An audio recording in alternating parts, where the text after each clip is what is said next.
ನಮಸ್ತೆ ಎಲ್ರಿಗೂ.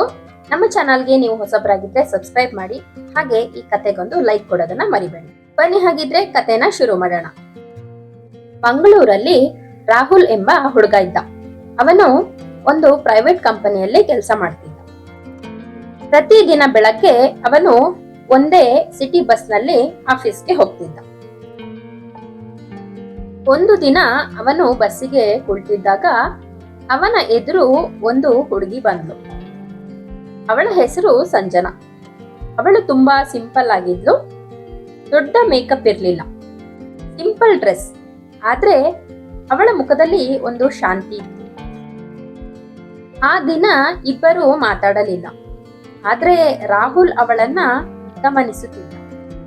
ಮುಂದಿನ ದಿನ ಮತ್ತೆ ಅದೇ ಬಸ್, ಮತ್ತೆ ಅದೇ ಹುಡುಗಿ. ಹೀಗೆ ಪ್ರತಿದಿನ ಅವರು ಒಂದೇ ಬಸ್ನಲ್ಲಿ ಪ್ರಯಾಣ ಮಾಡುತ್ತಿದ್ದರು. ಆದರೆ ಮಾತು ಮಾತ್ರ ಶುರುವಾಗಲಿಲ್ಲ. ಒಂದು ದಿನ ಬಸ್ ಸಡನ್ ಬ್ರೇಕ್ ಹಾಕಿತ್ತು. ಸಂಜನಾ ಆಲ್ಮೋಸ್ಟ್ ಕೆಳಗೆ ಬೀಳ್ತಿದ್ಲು. ಅಂದಾಗ ರಾಹುಲ್ ಅವಳನ್ನ ಹಿಡಿದ. ಸಂಜನಾ ನಗುತ್ತಾ ಹೇಳಿದಳು, ಥ್ಯಾಂಕ್ ಯು. ಅದು ಅವರ ಮೊದಲ ಮಾತು. ಆ ದಿನದಿಂದ ಅವರು ಸ್ವಲ್ಪ ಮಾತಾಡಲು ಶುರು ಮಾಡಿದ್ರು. ಹೀಗೆ ದಿನಗಳು ಕಳೆಯುತ್ತಾ ಹೋದವು.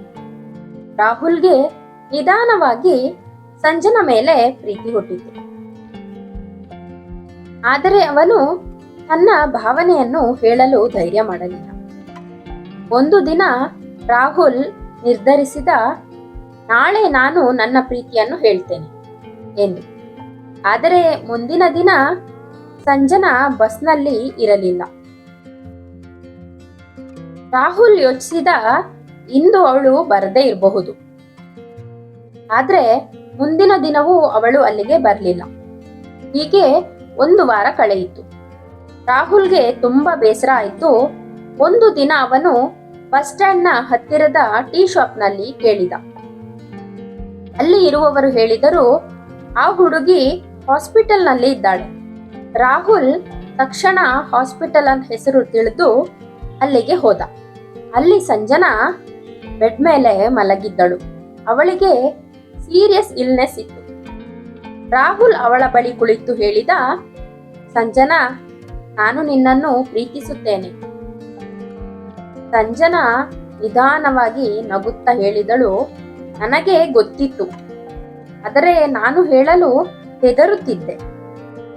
ಕೆಲವು ತಿಂಗಳುಗಳ ಚಿಕಿತ್ಸೆಯ ನಂತರ ಸಂಜನಾ ಸಂಪೂರ್ಣವಾಗಿ ಚೇತರಿಸಿಕೊಂಡಳು.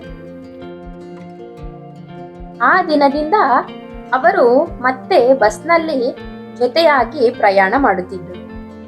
ಆದರೆ ಈ ಬಾರಿ ಅವರು ಸ್ಟ್ರೇಂಜರ್ಸ್ ಅಲ್ಲ, ಜೀವನ ಸಂಗಾತಿಗಳು. ಕೆಲವು ವರ್ಷಗಳ ನಂತರ ಅವರ ಮದುವೆ ನಡೆಯಿತು. ಅವರ ಈ ಪ್ರೀತಿಯ ಕತೆ ಹೇಳುತ್ತದೆ, ಕೆಲವೊಮ್ಮೆ ಒಂದು ಸಣ್ಣ ಪ್ರಯಾಣ ನಮ್ಮ ಜೀವನದ ದೊಡ್ಡ ಪ್ರೀತಿಯಾಗಬಹುದು. ಈ ಕತೆ ನಿಮ್ಗೆ ಇಷ್ಟ ಆದ್ರೆ ಲೈಕ್ ಮಾಡಿ, ಕಮೆಂಟ್ ಮಾಡಿ, ಶೇರ್ ಮಾಡಿ. ಸಬ್ಸ್ಕ್ರೈಬ್ ಮಾಡದೆ ವಿಡಿಯೋನ ನೋಡಿದ್ರೆ ಸಬ್ಸ್ಕ್ರೈಬ್ ಮಾಡಿ. ಮತ್ತೆ ಮುಂದಿನ ವಿಡಿಯೋದಲ್ಲಿ ಸಿಗೋಣ. ನಮಸ್ಕಾರ, ಧನ್ಯವಾದಗಳು.